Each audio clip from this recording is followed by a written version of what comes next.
j'ai dit, dans la continuité des développements qu'on a déjà vu concernant l'acte administratif, la nature des actes administratifs, les différents domaines d'intervention des autorités administratives, la nature de ces autorités, les limites de l'acte administratif. Maintenant, on va voir, comme je vous ai dit, le contrôle juridictionnel des actes administratifs. Donc, on a déjà parlé un petit peu de contrôle interne, mais il y a un aspect très important du contrôle, c'est le contrôle assuré par le juge administratif. Donc, concernant le contrôle, et avant même de saisir la juridiction administrative, les intéressés, notamment les administrés, sont tenus et ils ont toujours la faculté, et là c'est une disposition de la loi instituant les tribunaux administratifs qui insiste sur le fait que les administrés, les intéressés ont le droit, ont la faculté, ont la possibilité, avant de saisir les juridictions administratives et avant même l'expiration de 60 jours du délai donc de la prise de la décision de l'acte administratif, l'administré a le droit de faire appel à un recours gracieux auprès de cette autorité administrative. Donc, c'est ce qu'on appelle communément les voies de recours internes contre l'acte administratif. Parce qu'avant de saisir le juge, on doit d'abord épuiser les voies de recours internes. Donc, dans le délai de 60 jours, l'intéressé a le droit de saisir l'administration pour lui demander de vérifier, de revoir l'acte administratif. Et là, donc, l'administration dispose d'un pouvoir discrétionnaire. Donc, et là, on fait appel aussi à l'intervention du pouvoir hiérarchique en matière d'autorité, en matière d'acte administratif. Si l'administration conserve le silence pendant ce délai de 60 jours, là, le silence équivaut au rejet de la demande. Et ce rejet de la demande donne toujours la possibilité à l'intéressé, à l'administré de saisir le juge administré pour lui demander de contrôler, juge administratif, pardon, lui demandant de contrôler la légalité, la régularité de l'acte administratif en question. Donc là, c'est les dispositions de l'article 23 de la loi instituant les tribunaux administratifs. Et au cours de cette séance, on va revenir de temps en temps aux dispositions de cette loi parce que c'est la loi qui réglemente le recours aux juridictions administratives. C'est la loi qui arrête les différentes matières qui relèvent de la compétence du juge administratif, notamment le recours qui nous intéresse le plus dans le cadre de cette séance, c'est le recours qui permet au juge d'annuler une décision administrative considérée par son supposé destinataire comme étant illégale, donc l'intéressé. Comme la loi, vous voyez là que la loi n'oblige pas l'administré à épuiser les voies de recours internes. Donc, il a la faculté de saisir l'administration en interne, mais il a toujours le droit d'aller vers le juge lui demandant de contrôler la légalité de l'acte et d'introduire ce qu'on appelle un recours en annulation pour excès de pouvoir.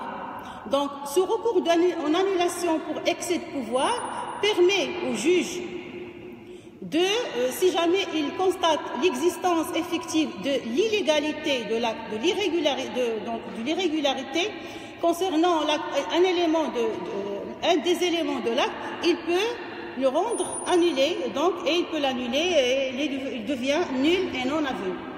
Donc là, ça concerne les recours en général, en matière de recours contre les administrations publiques. Nous avons une disposition très importante concernant les recours contre les actes pris par les collectivités territoriales. Bien sûr, là, on a vu en deuxième semestre la nature du pouvoir réglementaire attribué aux autorités décentralisées des collectivités territoriales. Et on a dit qu'à travers ce pouvoir réglementaire, les autorités territoriales ont le droit de prendre des décisions administratives. Donc, les citoyens gardent toujours, selon l'esprit de la loi, gardent toujours le droit de saisir le juge, mais nous avons l'article 265 de la loi 113-14 qui oblige l'administré à faire appel au recours interne avant de passer au juge administratif. Et là, vous avez la disposition de la loi, la disposition de l'article, devant vous, qui dispose en substance qu'aucune action pour excès de pouvoir, et là c'est une interdiction expresse de la loi, aucune action pour excès de pouvoir ne peut être intentée contre la commune.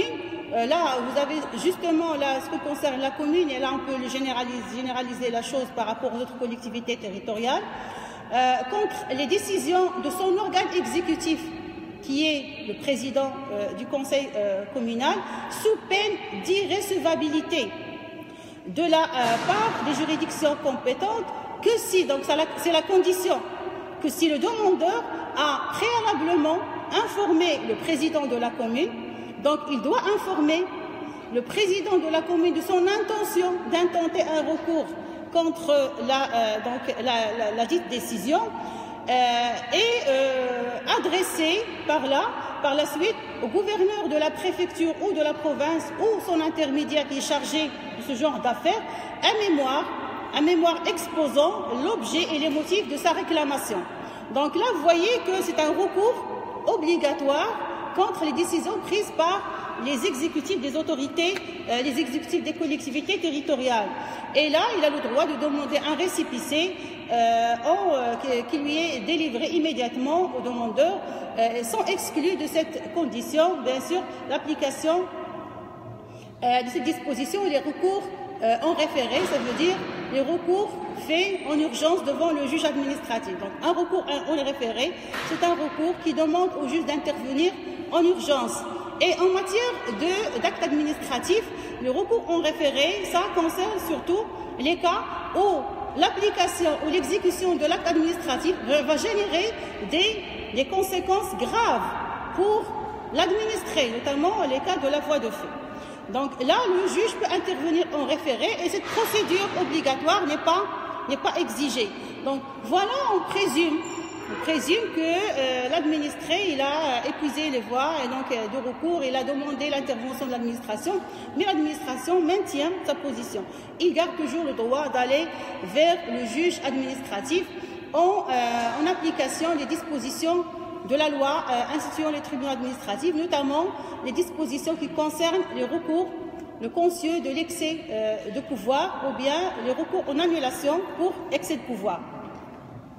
Donc, quand on parle de recours pour excès de pouvoir ou bien le contentieux de l'excès de pouvoir, il est considéré comme le recours le plus connu en matière d'actions qui peuvent être engagées devant les juridictions.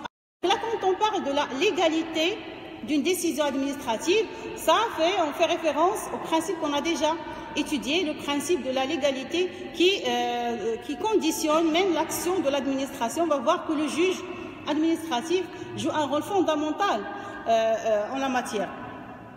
Donc là, on va voir concernant les recours en annulation pour excès de pouvoir. Donc c'est un recours qui connaît des caractères qui le spécialise par rapport aux autres recours qu'on connaît en matière administrative, notamment tous les recours de plein contentieux.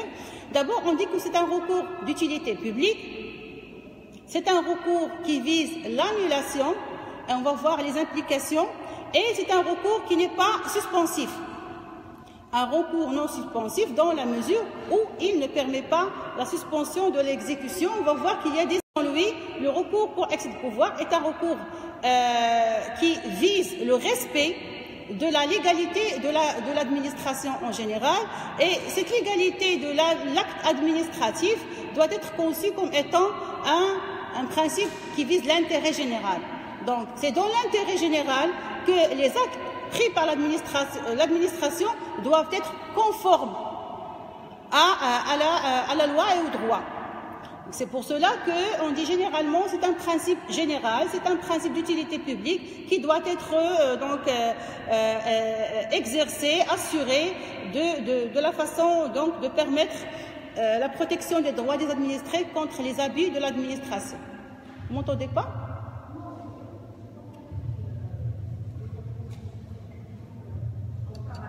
Oui, tout simplement. Oui. Non, non. le recours en annulation pour excès de pouvoir. Donc là, on est en train de discuter les caractéristiques, ce qui caractérise le recours. Donc on dit que c'est un recours d'utilité publique parce qu'il vise la protection, en fin de compte, de l'intérêt général à travers la vérification de la conformité des décisions à la loi. Et on dit en plus c'est un recours en annulation parce que c'est un recours qui vise essentiellement l'annulation de l'acte administratif. Là, à travers le recours en annulation, pour excès de pouvoir, qu'est-ce que demande le requérant en général? Parce que là, nous avons plusieurs types de recours. Vous avez le recours en annulation, le recours en indemnité et d'autres recours. Mais quand on parle de recours en annulation, que demande le requérant en général? Il demande au juge l'annulation de l'acte. C'est ça le principe. On va voir que le rôle du juge s'arrête au moment où il prononce l'annulation de l'acte. Et là, c'est une caractéristique du contentieux administratif marocain, c'est que le rôle du juge s'arrête au moment où il prononce l'annulation. Il constate l'irrégularité, il prononce l'annulation de l'acte. Donc, le requérant demande au juge l'annulation d'un acte qu'il estime. Et on va voir les implications de ce recours en annulation à travers l'intervention de l'administration et ses implications par rapport au justiciable. Donc là, on part du constat que le justiciable, que l'administré estime que l'acte est illégal. Donc c'est une estimation personnelle. Mais le juge doit être convaincu des raisons qui ont poussé le justiciable à intenter un recours. C'est pour cela que nous avons donc là d'abord l'obligation de dépôt de la requête par les soins d'un avocat, et nous avons donc tout un système d'instruction où le juge d'instruction joue un rôle important pour demander les explications aux deux parties au conflit, et du requérant et de l'administration. Donc cette phase d'instruction est très importante parce que là c'est un acte administratif qui est présumé quoi? Comment il est présumé? Légal, la présomption de légalité. Donc l'acte il est présumé légal, mais là vous venez en tant que justiciable, vous dites non, il n'est pas légal. Donc là vous devez justifier et mettre à l'appui toutes les argumentations juridiques de fait et de droit qui peuvent soutenir votre requête devant le juge administratif. Donc si l'acte attaqué il est effectivement contraire à la norme, le juge va tout simplement l'annuler.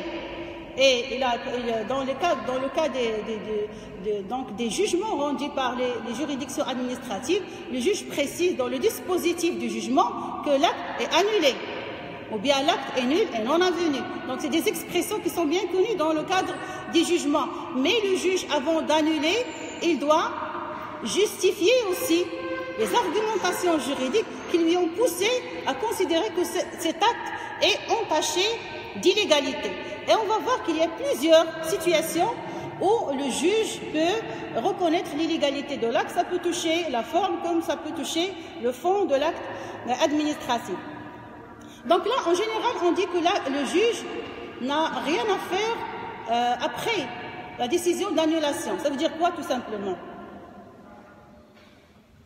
Ça veut dire que le juge n'a pas le droit de donner des instructions, des orientations, des injonctions à l'administration, ni de lui proposer de prendre telle ou telle mesure pour que l'acte soit légal. Donc lui, il annule la décision et on va voir que les conséquences de l'annulation, parfois, ne sont pas bénéfiques pour l'administré, même s'il a donc cette décision d'annulation entre les mains, prise par le juge. Et parfois, même la décision d'annulation trouve donc on a parfois des problèmes à la faire exécuter dans les faits. Donc c'est tout un problème d'exécution des décisions prises par le juge administratif.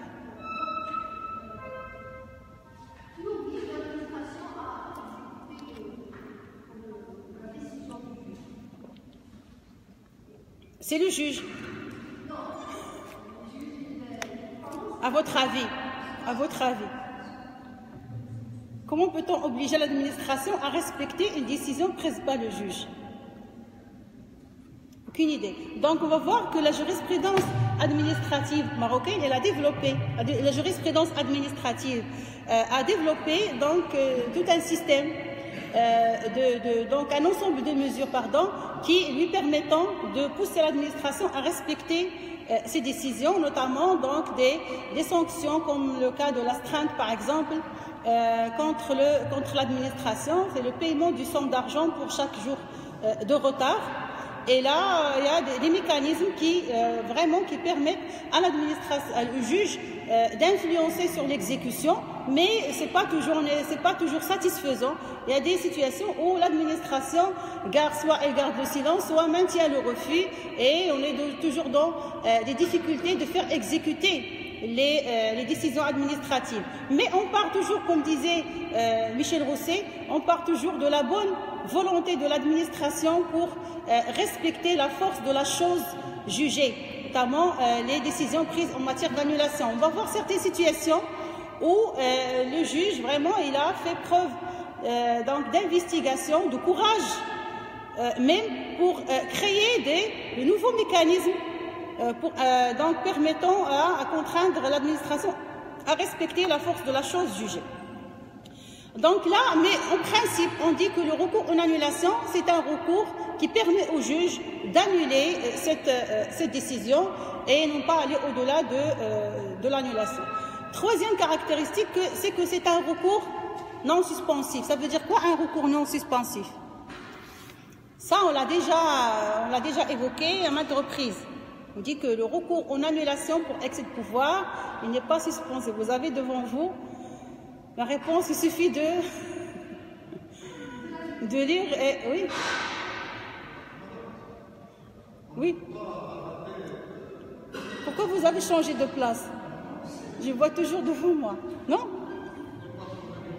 Ah oui, ils ont déjà pris la première place. Ah non, tu parles. Donc, vous continuez, je parle. Tu as oublié ce que je voulais dire.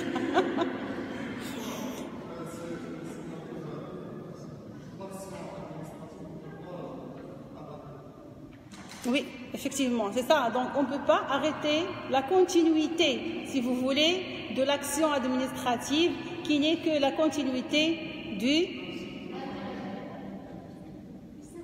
service public. D'accord? C'est la continuité du service public. Donc, si on suspend une décision administrative suite à un recours qui peut aboutir ou non, donc là, on va suspendre, on va arrêter, on va faire greffe au principe de continuité du service public. Donc là, on dit que le recours en annulation pour excès de pouvoir n'empêche pas l'administration à procéder à son exécution parce qu'il y a des décisions qui nécessitent l'exécution matérielle. Et cette exécution aussi, ça relève d'un pouvoir discrétionnaire de l'administration et bien sûr qui est soumis aussi à la légalité parce qu'une exécution illégale, ça entraîne la responsabilité de l'administration. Mais suite à un recours, l'administration a toujours la possibilité, a toujours le droit de continuer dans l'exécution de sa décision. Donc nous avons là une disposition de l'article 17 du Dahir de 1957 qui est repris dans l'article 361 du Code de procédure civile. C'est la non-suspension des décisions administratives suite au recours en annulation pour excès de pouvoir. Donc la loi instituant le tribunal administratif, elle a aussi consacré cette règle de non-suspension des décisions administratives. Quand vous déposez, vous en tant qu'administré, un recours, vous déposez votre requête devant le juge administratif, cette requête n'a pas à influencer sur le fonctionnement de l'administration et par là le fonctionnement du service public. C'est ça l'idée générale.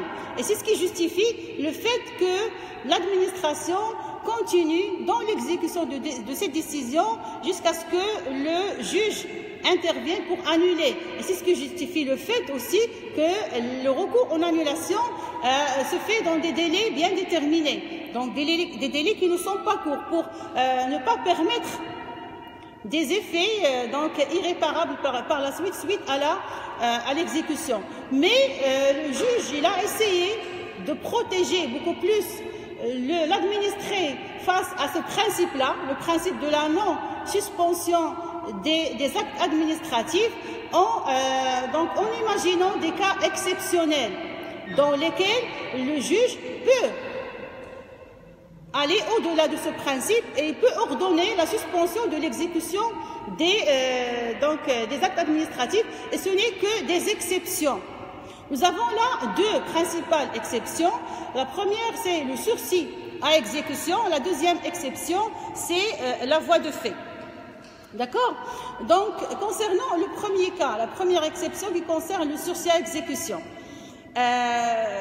Normalement, le sursis à exécution se fait sur demande de l'intéressé, sur demande du requérant et non pas par décision du juge. Donc c'est le requérant, suite à un recours en annulation pour excès de pouvoir, demande au juge de suspendre l'exécution de la décision, surtout quand il s'agit d'une décision qui revêt un caractère matériel et qui touche un droit fondamental pour l'administré. Donc ce sursis à exécution se fait à titre exceptionnel et à travers lequel le juge ordonne qu'il soit sursis à l'exécution des décisions administratives contre lesquelles a été introduit un recours en annulation pour excès de pouvoir. Là, le juge doit être convaincu de la gravité de la situation en cas d'exécution. Et c'est le juge de fond qui intervient pour trancher le litige en matière d'excès de pouvoir, et il garde toujours la possibilité de prononcer le sursis à exécution de la décision. Ça, c'est la première exception. Deuxième exception, et c'est une exception qui est introduite par le juge administratif marocain suite à l'institution des tribunaux administratifs, parce que ce recours se faisait avant l'institution des tribunaux administratifs en 1993, se faisait devant les juridictions ordinaires, mais le juge administratif, suite à une jurisprudence, il a reconnu, bien sûr, tout un processus de cette reconnaissance, des réticences aussi, mais en fin de compte, le juge, il a reconnu sa compétence en matière de voie de fait. Donc, c'est quoi la voie de fait? En tant qu'acte administratif susceptible d'être suspendu par le juge administratif. La voie de fait, il a été défini comme étant un acte matériel pris par l'administration, un acte gravement irrégulier, d'accord? C'est pas seulement un acte irrégulier. Donc, l'irrégularité s'avère grave à tel point qu'on ne peut plus l'entacher à un acte administratif. Parce que quand on parle d'un acte administratif, on sait très bien de quoi s'agit-il. Un acte pris par une autorité administrative, habilitation législative et donc un domaine des règles de forme, des règles de procédure, des règles de fond, etc. Mais là, l'administration peut procéder à un acte matériel grave, irrégulier et qui porte atteinte à des droits fondamentaux des administrés. On prend le cas, par exemple, d'une administration qui met la main sur la propriété d'une personne en cas d'expropriation et commence à exploiter donc la propriété alors que les procédures légales n'ont pas été respectées. En matière d'expropriation, par exemple, on va voir par la suite dans quelle situation l'administration peut exproprier un terrain appartenant à autrui, à une personne privée pour cause d'utilité publique. Donc là, c'est un acte grave qui porte atteinte à un droit. Fermeture, par exemple, d'un établissement privé, de magasin ou bien de n'importe quel établissement privé, même s'il y a effectivement, donc, il doit y avoir une gravité qui touche, qui va dans ce sens. Gravité de l'acte en lui-même par rapport aux intérêts de la personne et gravité qui touche la régularité, la légalité de l'acte. Et là, la jurisprudence administrative française, elle est allée jusqu'à considérer que la voie de fait n'est plus un acte administratif. L'acte pris dans ce cas ne peut plus garder la qualité d'acte administratif parce qu'il perd les conditions de son existence juridique. Et c'est ce qui justifie le fait que ça relève de la compétence du juge ordinaire, même si l'administration elle est partie au conflit. D'accord? Même si c'est l'administration qui a pris l'acte administratif. Mais l'acte, selon la jurisprudence française, a perdu sa qualité administrative. La matière administrative tombe. D'accord? Ipso facto, au moment où les éléments essentiels de l'acte ne sont pas respectés. Dans le cas marocain, la jurisprudence administrative, elle a reconnu, le juge administratif a reconnu sa compétence, elle, en la matière, et la jurisprudence a consacré la voie de fait comme étant un moyen de recours devant le juge administratif. Donc, dans ce cas, le requérant fait recours au juge en lui demandant la suspension de l'acte et le juge intervient donc dans l'urgence parce que les décisions en référé, c'est des décisions qui doivent être tranchées. Donc, Qadi al-Mustajalat, c'est le juge des référés qui doit intervenir dans l'urgence pour suspendre l'exécution de l'acte administratif. Donc, là, vous avez deux exceptions qui permettent au juge de suspendre l'exécution de l'acte administratif et de faire échec au principe donc la non-suspension des décisions administratives. C'est clair?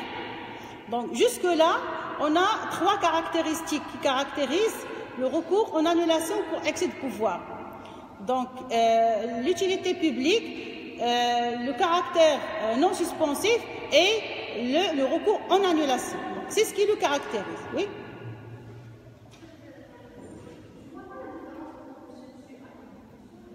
Très bien, ça c'est une question fondamentale, dans la mesure où on peut faire la confusion entre le sursis à exécution et la voie de fait. La différence, tout simplement, c'est que le sursis à exécution doit être précédé par un recours en annulation fait devant le juge de fond, juge principal.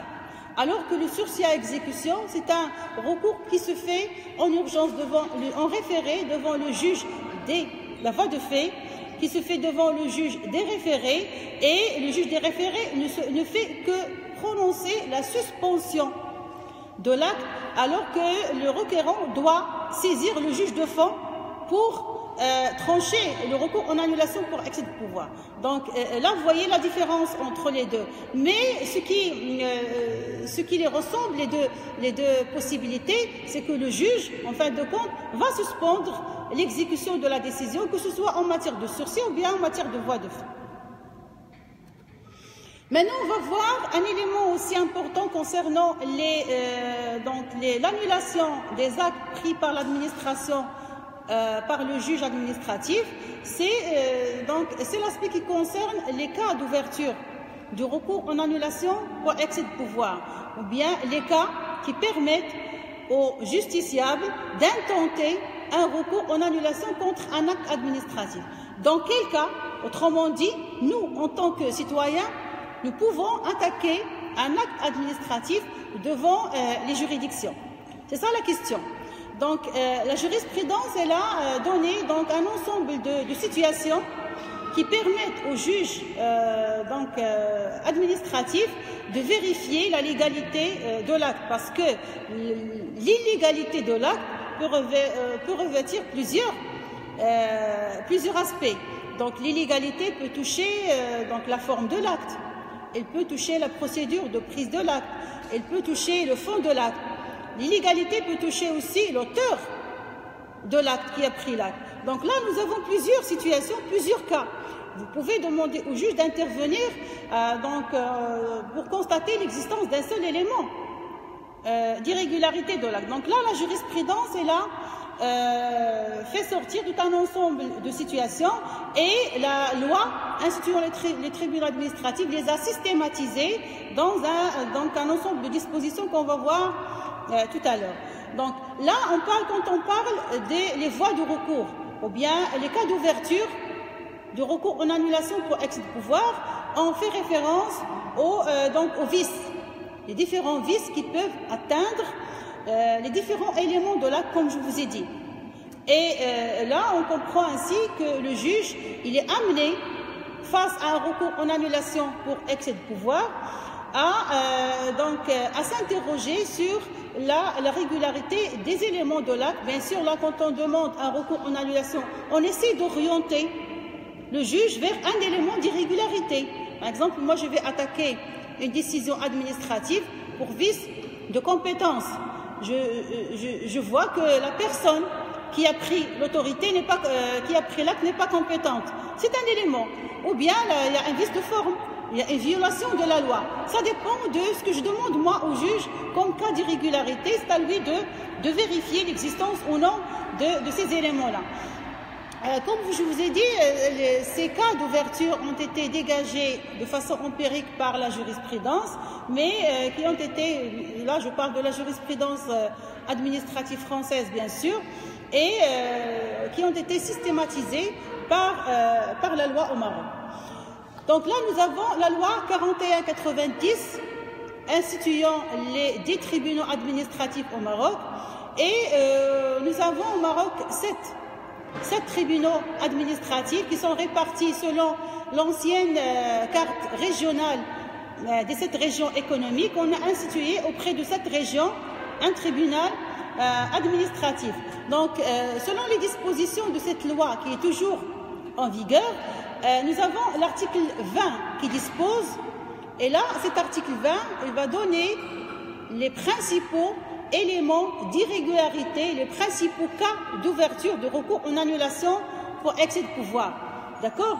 Donc, il précise qu'une décision administrative est entachée d'excès de pouvoir, soit, là vous avez les raisons d'excès de pouvoir, soit en raison de l'incompétence de l'autorité qui l'a prise, ça c'est le premier élément, l'incompétence. D'accord? L'incompétence de l'autorité qui l'a prise, soit pour vice de forme, ça veut dire que l'acte est entaché d'un vice de forme, on va voir ce que c'est que les vices de forme. Défaut de motif, ça veut dire quoi défaut de motif? Ça veut dire que l'acte n'est pas motivé, ou bien les motifs ne sont pas suffisants, et ou bien violation de la loi. D'accord? C'est ça les cas, on va les voir par la suite, cas par cas. Oui, détournement de pouvoir, on va voir ce que c'est que le détournement tout à l'heure. Donc là, vous voyez, nous avons l'incompétence, le vice de forme, détournement de pouvoir, défaut de motif, violation de la loi. C'est donc le contenu de l'article 20 de la loi 4190 instituant les tribunaux administratifs.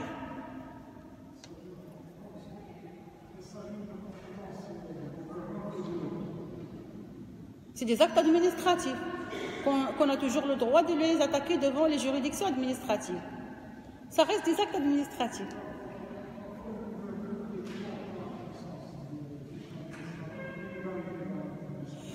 Non, c'est tout un autre aspect du contrôle. Donc là, vous parlez du contrôle que fait le gouverneur, le contrôle de légalité qu'assure le gouverneur à l'égard des décisions prises par les autorités décentralisées, c'est ça? Donc c'est tout un autre aspect de contrôle. Donc, ça n'a rien à voir avec le recours en annulation pour excès de pouvoir. Ça entre dans la sphère du contrôle de légalité des mesures prises par les collectivités territoriales. Donc là, vous avez devant vous les cas d'ouverture de recours tels qu'ils sont systématisés par la loi. Donc nous avons, comme je vous ai dit, l'incompétence de l'autorité qui a pris l'acte administratif, le vice de forme, etc. Et on va voir que ces deux moyens ont été donc classés par la doctrine selon 2 grandes catégories. Vous avez les moyens qui touchent la légalité externe de l'acte et donc les moyens qui concernent la légalité interne de l'acte. Nous, on va voir cas par cas. C'est quoi l'incompétence, c'est quoi le vice de forme, etc. Et comme ça nous permettra de mieux comprendre ces cas d'ouverture de recours en annulation pour excès de pouvoir. Le premier cas, c'est l'incompétence. D'accord? C'est quoi l'incompétence? C'est simple pour le juge de vérifier l'existence de la compétence ou bien de vérifier le cas de l'incompétence. Parce que, tout simplement, c'est une irrégularité qui touche l'auteur de l'acte. Là, on vise essentiellement la situation juridique et réglementaire de l'auteur de l'acte. Un ministre qui a pris une décision, est-ce qu'il a compétence pour prendre une telle décision? Le président du conseil communal, quand il intervient à travers son pouvoir réglementaire, est-ce qu'il a agi selon son champ de compétences tel qu'il est déterminé par la loi, ou bien il a outrepassé sa compétence? Donc là, on vise l'auteur de l'acte et c'est tout à fait simple pour le juge de vérifier l'existence de cette incompétence ou non. Donc là, la doctrine, il a fait, et la jurisprudence aussi, elle a fait dégager 4 types d'incompétence. Donc nous avons ce qu'on appelle, et c'est le cas le plus grave d'incompétence, c'est l'usurpation de pouvoir. L'usurpation du pouvoir. Nous avons aussi l'incompétence à raison de la matière, l'incompétence temporelle et nous avons l'incompétence territoriale. On va voir ça, chaque cas d'incompétence à part. Concernant le premier cas, ce qu'on appelle l'usurpation de pouvoir, comme j'ai dit, c'est la forme la plus grave d'incompétence et c'est tout simplement le cas d'une personne étrangère à l'administration, une personne qui ne dispose pas de la qualité d'autorité administrative, arrive à prendre une décision, ou bien prenne une décision administrative. Donc là, on parle de l'usurpation de pouvoir. C'est une personne qui n'appartient ni à l'administration, n'est pas habilitée par un texte, parce qu'en matière de pouvoir administratif, toute décision doit être habilitée par un texte, l'autorisation législative de l'exercice de la compétence. Si le président communal exerce le pouvoir réglementaire, parce que la loi lui a attribué cette possibilité, ce pouvoir. La même chose pour le chef de gouvernement ou bien pour les autorités administratives. Mais il doit y avoir un texte. Je ne parle pas de texte législatif uniquement, mais d'une disposition légale nous permettant d'agir dans ce sens. Donc là, nous sommes devant une personne qui prend une décision, qui peut même l'exécuter alors qu'il n'a pas la qualité d'autorité administrative. Donc, devant cette situation, la jurisprudence administrative française, elle a parlé d'une théorie, une vieille théorie, c'est la théorie des actes inexistants. Donc, cet acte, il est considéré comme étant inexistant parce qu'il ne respecte ni les conditions de forme, ni de fond, ni rien du tout. Mais c'est une simple usurpation de pouvoir. Donc là, le juge, il constate l'irrégularité et annule la décision sur le champ. Nous avons là une formule qui peut prêter à confusion concernant l'usurpation de pouvoir. C'est une autre théorie, bien sûr, une théorie qui relève du contentieux administratif français, c'est la théorie du fonctionnaire de fait. C'est quoi un fonctionnaire de fait? C'est une personne qui n'a pas la qualité d'autorité, qui n'est pas un fonctionnaire, qui n'est pas habilité à agir dans le cadre de l'action administrative en tant qu'autorité, en tant que fonctionnaire, mais suite à des circonstances, l'administration lui donne le droit d'intervenir dans l'action administrative et par là de prendre des décisions qui peuvent engager par la suite la responsabilité de l'administration. Donc, bien sûr, cette théorie n'existe plus, mais ça a existé dans le cadre des voies de recours en annulation pour acquis de pouvoir pendant surtout la première moitié du siècle précédent, du XXe siècle. Donc, mais généralement, l'usurpation, c'est un cas qui est grave, mais le juge a toujours la facilité de faire sortir, de dénicher ce cas d'incompétence. Nous avons l'incompétence rationnelle matérielle ou bien l'incompétence matérielle. C'est tout simplement le cas pour une autorité qui intervient dans une matière étrangère à ses attributions. Et là, vous voyez que le juge se trouve dans une situation aisée par rapport à ces cas d'ouverture, parce qu'il lui est simple, lui est facile de dénicher l'existence des cas d'incompétence et il suffit juste de se référer au texte législatif existant. Telle autorité dispose-t-elle le droit de prendre telle décision? Cette décision entre dans son champ d'intervention ou non? Donc, troisième cas d'incompétence, nous avons l'incompétence temporelle. Et c'est là où vraiment le problème se pose, parce que là, ça pose la question d'une autorité qui prend la décision, et cette décision, elle est prise au moment où il n'est plus en exercice. D'accord? Dans le temps, la personne qui a pris la décision n'est plus habilitée à le faire. Un ministre a le droit de prendre des décisions au moment où il est en exercice. Une fois qu'il est limogé ou bien qu'il démissionne ou autre, il n'a pas le droit de prendre des décisions qui ont un caractère administratif. Donc ça aussi, c'est un cas d'irrégularité, un cas d'ouverture que le juge peut dénicher facilement, peut soulever facilement.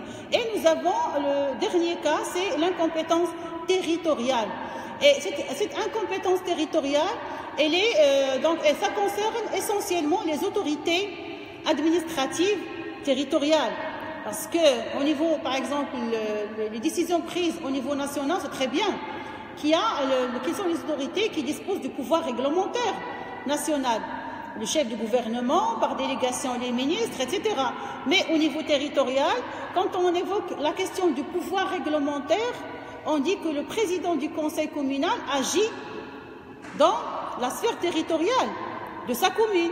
Il n'a pas le droit de prendre des décisions qui outrepassent son territoire, donc sa circonscription, etc.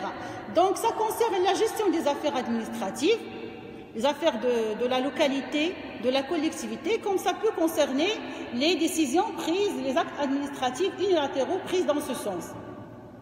Donc là, vous voyez que la question de l'incompétence, c'est un cas très important qui permet au justiciable de demander au juge d'intervenir pour annuler.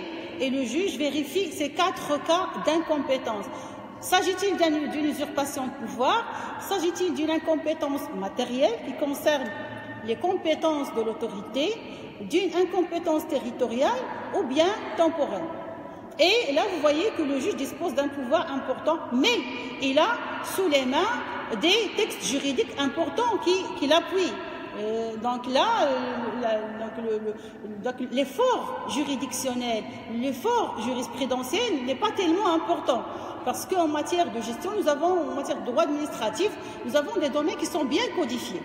Même s'il y a d'autres domaines où le juge intervient pour combler des vides juridiques, ou bien même pour interpréter parfois, il intervient pour interpréter des textes juridiques existants, mais qui peuvent paraître ambigus.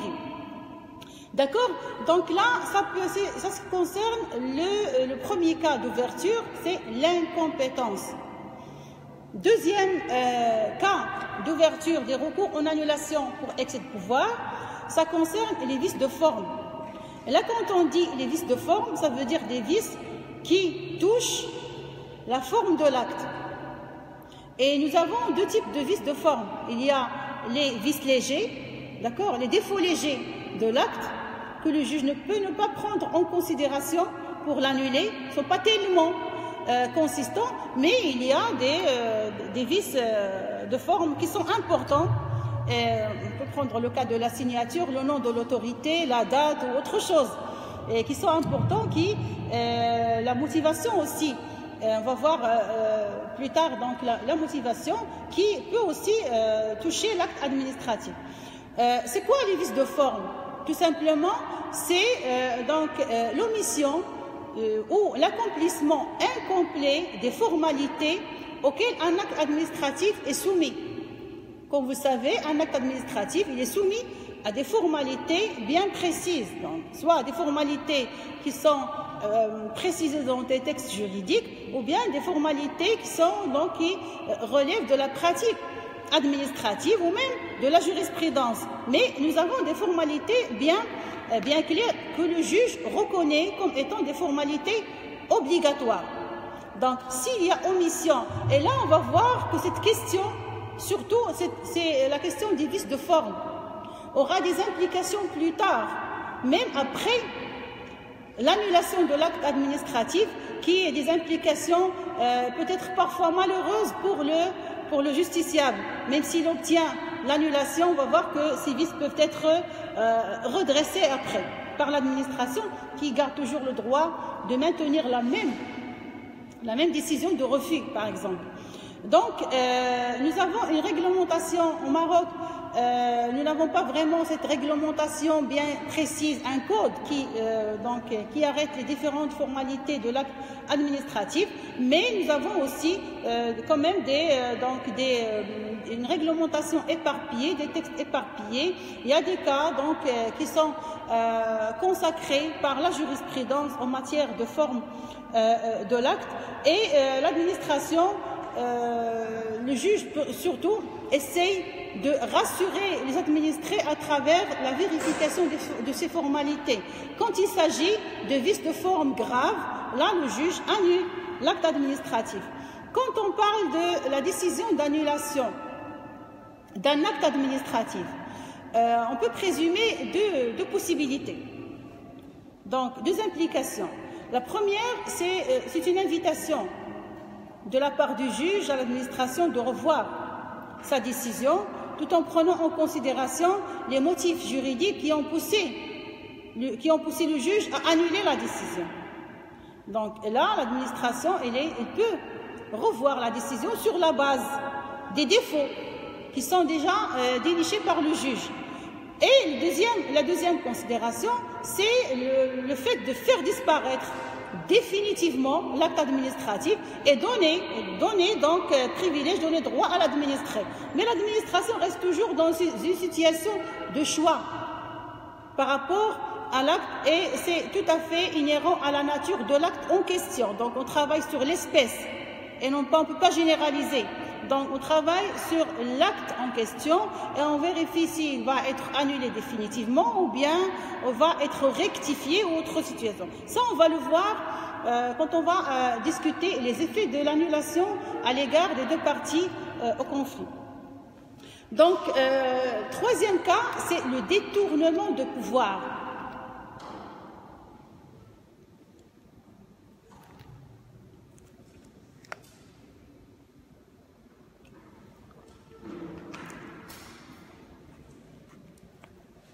Donc, en matière de détournement de pouvoir, nous avons des hypothèses. Donc, on présume d'abord que nous avons une autorité, un administrateur, une autorité administrative qui est habilitée, qui a le droit de prendre la décision en question. Donc là, la question de l'incompétence ne se pose plus. L'acte, il est tout à fait conforme aux règles de forme. Donc il n'y a pas de vice de forme. Mais l'objet pour lequel l'acte a été pris est entaché de détournement. Ça veut dire quoi, ce détournement? Ça veut dire tout simplement que la décision a été prise pour un autre but que celui pour lequel le pouvoir a été attribué à l'autorité. Donc là, la jurisprudence elle a fait sortir deux types de détournement de pouvoir. Nous avons le premier type, c'est le type le plus répandu et le plus pratiqué, c'est le détournement de pouvoir pour intérêt personnel. L'autorité détourne le pouvoir en prenant une décision pour son intérêt personnel. Et là, vous voyez que le juge dispose d'un pouvoir très important d'appréciation de l'acte. Et c'est à lui de vérifier l'existence ou non de ce détournement de pouvoir. Donc là, on ne juge pas l'acte en lui-même. D'accord? On ne juge pas l'acte, mais on juge les intentions et les motifs qui ont poussé l'autorité à prendre l'acte. Par exemple, une décision prise par une autorité locale qui interdit le passage sur la voie publique, d'accord, ou bien le passage des automobilistes, des piétons près de la résidence d'un responsable, d'un gouverneur ou d'une autorité, d'accord, d'un responsable qui représente une autorité administrative. Donc, cette interdiction de passage, c'est une mesure, on prend le cas du gouverneur, c'est une mesure de police administrative, d'accord, mais exercée par l'autorité habilitée à prendre la mesure. Mais le détournement, c'est la mesure, elle a été prise pour l'intérêt personnel parce que les gens dérangent cette personne, et là, il a interdit le passage. Donc le juge peut, c'est des cas qui ont été traités par la jurisprudence où le juge a constaté l'existence de détournement de pouvoir pour intérêt personnel. Je vous ai donné un petit cas, mais là vous pouvez imaginer pas mal de situations où il y a un détournement de pouvoir pour intérêt personnel. Donc là que vous voyez, c'est le type le plus simple de détournement de pouvoir et le juge peut facilement constater l'existence de cette irrégularité. Le but personnel peut être constaté facilement par le juge et l'acte est présumé illégal pour ce vice de forme. Donc là, on dit généralement, et c'est la constatation de la jurisprudence, que le fonctionnaire utilise son pouvoir administratif à des fins qui n'ont aucun rapport avec celles qu'il doit poursuivre normalement ou bien que poursuit normalement l'administration. L'intérêt général, donc la sécurité, etc. Et donc c'est une accusation qui revient assez souvent dans les requêtes parce que les administrés jugent toujours que cette personne il a utilisé son pouvoir pour son intérêt, il y a détournement, il n'est pas habilité à prendre tel. Donc c'est au juge de vérifier le degré de l'irrégularité ou non. Mais le cas le plus frappant de détournement de pouvoir, c'est quand un responsable administratif ou bien une autorité administrative détourne le pouvoir non pas pour l'intérêt personnel, mais pour l'intérêt général. Et là, on se pose la question, pourquoi l'autorité va détourner le pouvoir pour l'intérêt général et quels sont les cas ou bien les décisions qui peuvent être entachées de détournement de pouvoir pour intérêt général. Donc là, la jurisprudence est là, elle a pu offrir tout un ensemble de situations où les autorités administratives ont pris des décisions pour l'intérêt général. Donc, par exemple, dans le cadre du cas marocain, nous avons un arrêt rendu par la Chambre administrative qui annule un acte pris par l'autorité locale en matière de police administrative. Et il y avait un conflit familial, à propos d'un établissement, donc un café, restaurant, je ne me rappelle pas, et l'autorité locale, le président, il est intervenu en prenant des mesures de fermeture, une décision de fermeture, parce qu'il y a un conflit familial. Donc ça ne relève pas de ses attributions, ça relève de la compétence des juridictions ordinaires et non même pas de l'autorité administrative locale. Donc là, le juge il a constaté ce détournement parce que l'objectif de l'autorité qui a pris la décision, c'est d'assurer une sorte de tranquillité sur les lieux, parce qu'ils venaient, les membres, les personnes de famille venaient se bagarrer devant le local, et lui, pour calmer les choses, il a fermé. Il a fermé donc le café. Donc le juge il a constaté que c'est un cas de détournement de pouvoir pour intérêt général, mais ça reste toujours un acte administratif illégal. D'accord? C'est le cas aussi pour un maire qui peut interdire la circulation sur la voie publique pour des raisons d'intérêt général, mais qui ne sont pas fondées, parce que là le juge va aussi vérifier les motifs qui ont poussé l'autorité à détourner le pouvoir. Et là, nous avons un célèbre arrêt rendu par le Conseil d'État français pendant les années 60, où le gouvernement a été accusé de détournement de pouvoir pour intérêt général, quand il a réformé un décret qui concerne la nomination à un poste supérieur pour assurer une sorte de stabilité de ce poste.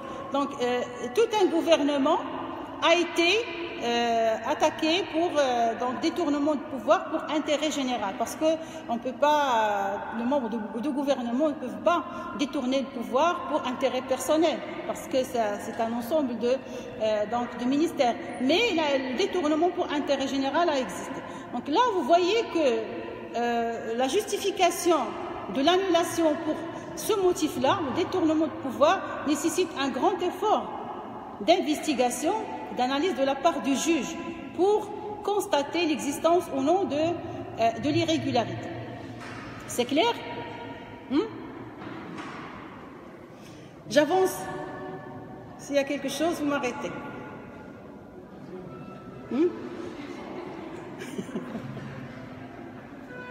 D'accord. Donc là, troisième cas, c'est la violation au troisième ou quatrième cas. Quatrième cas. Donc, la violation de la loi, d'accord, c'est tout à fait simple. Le juge vérifie la conformité de la décision en question à la loi. Il vérifie si cette décision elle viole la loi ou non. Et donc là, quelle est la base juridique sur laquelle, oui, mais pour vérifier, donc nous avons la présomption de légalité, mais là nous avons une requête devant nous et le juge doit trancher. Donc normalement quand on évoque la violation de la loi, le requérant dans son mémoire, le mémoire qu'il va déposer devant le juge, il est obligé de faire référence à la loi qui est violée. D'accord? La décision elle est prise en violation de la loi. Quelle loi? Telle loi, et là, il doit donc justifier sa position. Et l'administration a toujours le droit de répliquer. Parce que le juge d'instruction invite toujours l'administration à présenter son mémoire de réplique, de réponse aux argumentations faites par la partie demanderesse. Nous avons toujours donc des explications fournies par telle et telle partie. Donc le juge, qu'est-ce qu'il fait? Il essaie de constater, de voir la conformité de la décision à la loi. Donc nous avons un ensemble de règles préétablies. Pas forcément. Pas forcément. C'est toujours la partie demanderesse qui doit être représentée par l'avocat. Mais il y a toujours un représentant. Ça peut être un fonctionnaire qui représente l'administration auprès de la... C'est pour ça que vous trouverez que auprès de chaque administration, il y a un service de contentieux qui a pour principale mission de veiller à cette relation entre l'administration et la juridiction.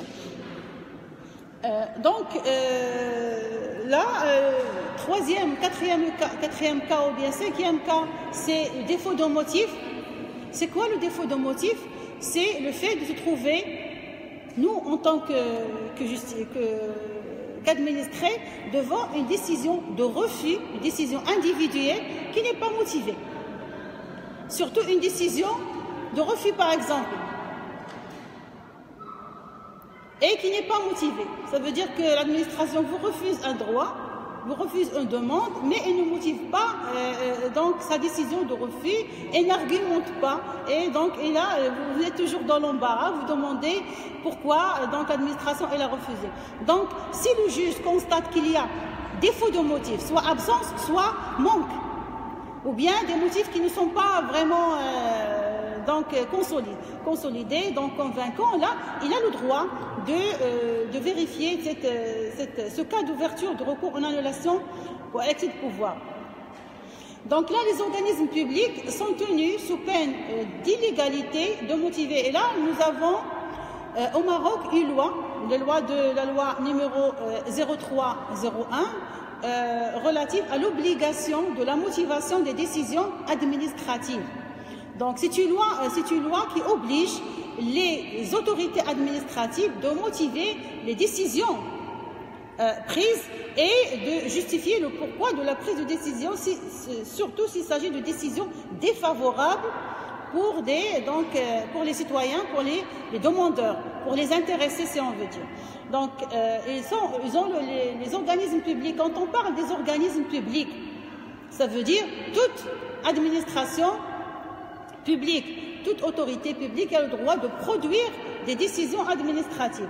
Donc, cette motivation, elle doit être écrite, parce que là, en matière de procédure administrative, que ce soit contentieuse ou non, le caractère écrit, c'est le caractère qui est le plus généralisé.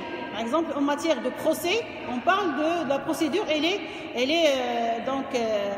inquisitoire et non pas accusatoire, elle est écrite et non pas orale, etc. Donc la motivation doit être écrite et elle doit comporter l'énoncé des considérations de droit et de fait qui constituent le fondement de la décision. Ça veut dire les considérations qui ont poussé l'administration à prendre sa décision. Donc, mais la loi, elle a exclu un certain nombre d'actes de décision de l'imposition de la motivation. C'est le cas, par exemple, des décisions qui sont relatives à la sûreté intérieure et extérieure de l'État. Et la loi s'est arrêtée en ces termes, parce qu'elle n'a pas précisé la nature de ces décisions qui peuvent toucher la sûreté intérieure et à l'extérieur. Et là, l'administration garde un pouvoir discrétionnaire en la matière. D'accord? Donc, concernant toujours les motifs, donc les défauts de motifs, on se pose la question suivante. Quels sont les actes qui doivent être motivés par obligation de la loi? Donc, la loi, elle a donné une série d'actes qui doivent être motivés, sinon ils sont entachés de vices de défauts de motifs et le juge peut facilement les annuler.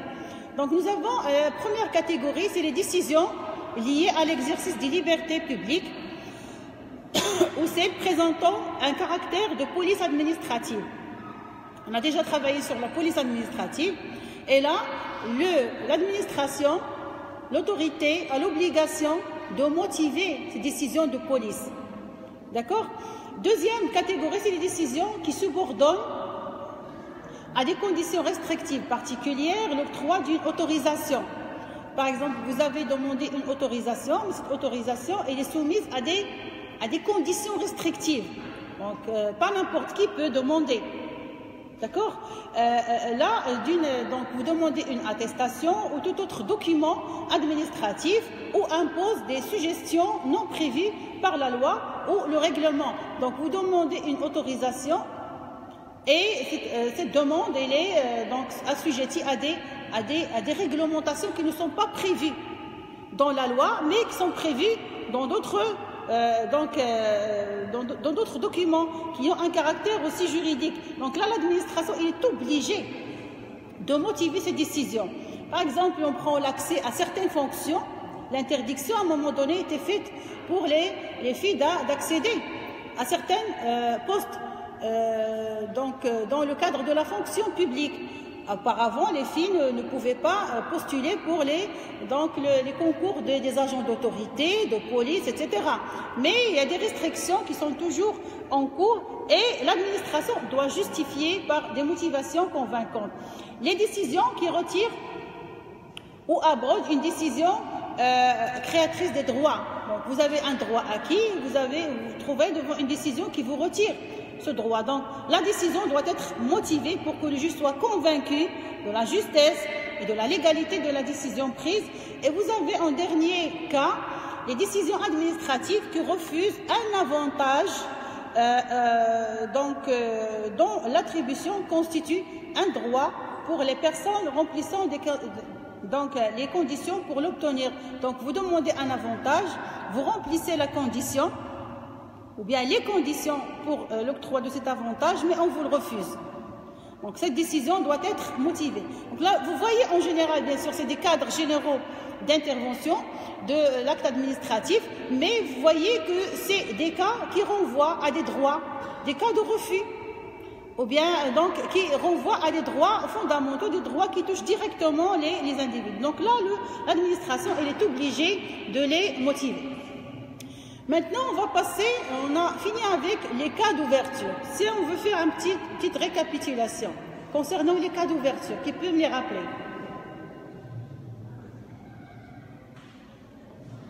Les cas qui permettent au juge d'annuler la décision administrative. Le premier cas, vous derrière, vous, les cas qui peuvent me les rappeler? L'incompétence, détournement de pouvoir, vice de forme, violation de la loi, défaut de motivation. Nous avons combien de cas? 6 cas. Hein? Vous les avez bien? Hein? Vous en aurez besoin un moment. Hein? Un jour, vous en aurez besoin. D'accord. D'accord, donc c'est les 6 cas qui permettent au juge d'annuler un acte administratif. Ne comptez pas trop sur mes propos, hein, pour ne pas faire les impasses. Ne comptez pas trop sur ce que je dis quand je détermine, pour ne pas faire l'impasse. Donc, je disais que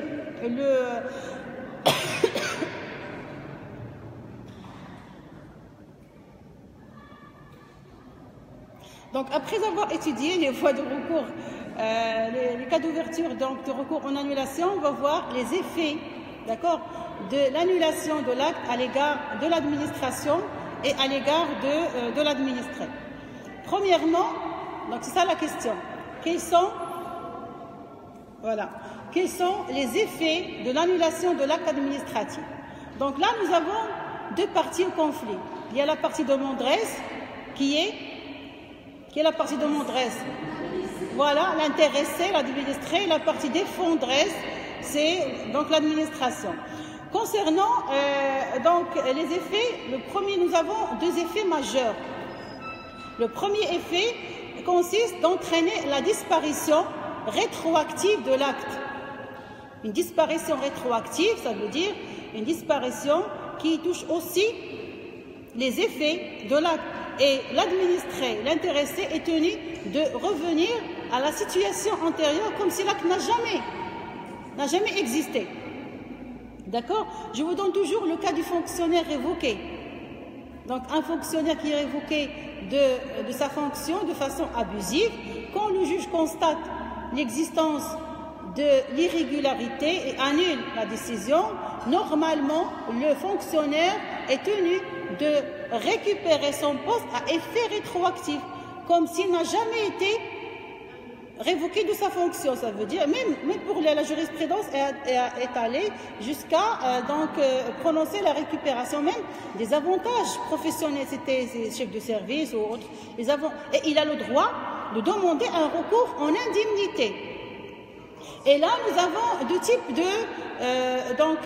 d'indemnité. Nous avons l'indemnité pour le dommage matériel qu'il a subi suite à la révocation, suite à la décision administrative abusive, parce que ça lui a causé un dommage matériel. Et il y a donc la réparation du dommage moral. Pour un fonctionnaire, donc c'est sa situation familiale, donc sociale, etc. Il a été déprimé, et donc il a subi le port donc de grands problèmes, et il a le droit de demander la réparation du dommage moral. Donc là, c'est la jurisprudence dans pas mal de situations, il cumule le dommage moral et le dommage matériel, mais il a toujours le droit de demander réparation.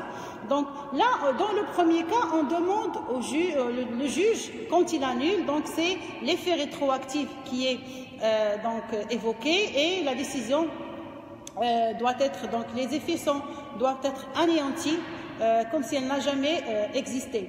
Donc deuxième situation, elle consiste à réparer les effets, comme je vous ai dit tout à l'heure, les effets de l'acte illégal. Donc vous avez disparition de l'acte administratif et réparation des préjudices. Donc là, nous avons devant deux types de recours, si vous voulez.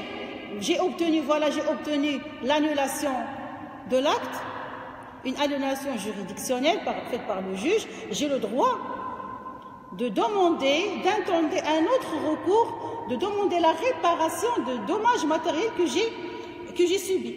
Là, ça implique les deux cas.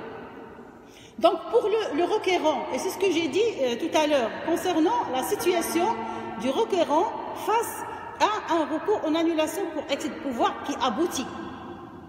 Une annulation qui est prononcée par le juge administratif. Moi, en tant que partie demanderesse, l'annulation de la décision qui porte atteinte à une situation dont j'étais bénéficiaire, dont le demandeur était bénéficiaire, entraîne la réparation à effet rétroactif. Donc ça va de soi, parce que ça a touché dans une situation dont je bénéficiais. Et là, on parle d'une décision qui touche un droit acquis. D'accord? Quand l'administré a sollicité, c'est l'autre situation. Et c'est là où l'administré ne peut pas solliciter donc un avantage obligatoire donc après une décision d'annulation. Donc lorsque l'administré a sollicité de l'administration une mesure, par exemple une autorisation, vous avez demandé une autorisation à l'administration, il y avait la décision de refus, le juge a constaté l'existence de l'irrégularité. Ceci ne veut pas dire que l'administration doit vous accorder l'autorisation demandée suite à l'annulation. D'accord? Donc l'annulation ne veut pas dire directement l'octroi de l'avantage, parce que vous n'étiez pas, donc vous ne possédiez pas un droit acquis. Je vous ai donné le cas du fonctionnaire tout à l'heure. Donc on lui a privé d'un droit. D'accord? Mais quand vous demandez un privilège, ou bien autorisation, vous n'étiez pas donc vous ne possédez pas un droit, mais vous demandez un privilège à l'administration. Donc là, ça dépend de la nature de l'irrégularité. Et l'administration peut toujours maintenir la même position de refus, tout en réparant les conditions qui ont entraîné l'irrégularité de l'acte. Si l'acte est entaché de vice de motif, il va motiver la décision. Si l'acte est entaché, par exemple la décision est entachée de vice de forme, il va réparer. Mais quand même, ça ne veut jamais dire que vous avez directement, ipso facto, droit à l'autorisation demandée. Donc c'est ça la situation qui peut vous paraître paradoxale par rapport au recours en annulation pour excès de pouvoir. Donc là, vous en tant que requérant, vous vous trouvez donc à nouveau dans la situation du postulant. Donc vous allez postuler à nouveau pour la même décision, pour la même donc autorisation si vous voulez, et l'administration peut vous accorder la décision comme elle peut vous la refuser suite à d'autres considérations.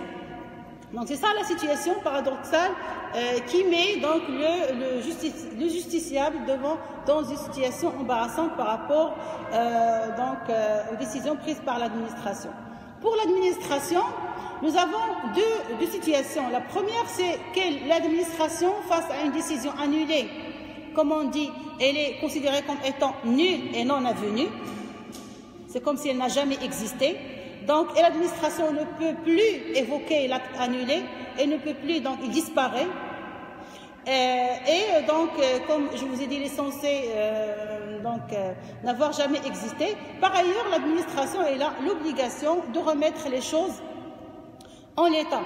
Et là, comme je vous ai dit, c'est la question que vous avez posée, l'administration donc dispose du droit de remettre en l'état, donc avant l'intervention de la décision annulée, donc de revenir à la situation initiale. Et là, on part toujours, comme je vous ai dit, on part de la bonne volonté de l'administration, comme elle peut être contrainte par le juge pour donc réintégrer, par exemple, le fonctionnaire ou bien pour rétablir l'ordre existant. Nous avons là tout un ensemble de décisions rendues par les juridictions administratives marocaines. Et là, je me rappelle un jugement rendu par le tribunal administratif de Meknès en 1998, je crois, où le juge a annulé une décision de révocation d'un fonctionnaire, un fonctionnaire communal. Donc, il y avait le président du conseil communal qui a pris une décision de révocation. Le fonctionnaire, il a intenté un recours et le juge, il a constaté qu'effectivement, la décision de révocation, elle est illégale. Donc, face à cette décision d'annulation de l'acte, normalement, le président doit faire réintégrer le fonctionnaire dans son poste. Mais ce qui s'est passé, c'était le cas contraire. Le président, il a refusé de faire réintégrer le fonctionnaire à son poste. Donc là, c'était une situation embarrassante dans la mesure où le justiciable ne savait pas quoi faire. Il s'est retourné vers le juge administratif, lui demandant d'intervenir pour contraindre le président à respecter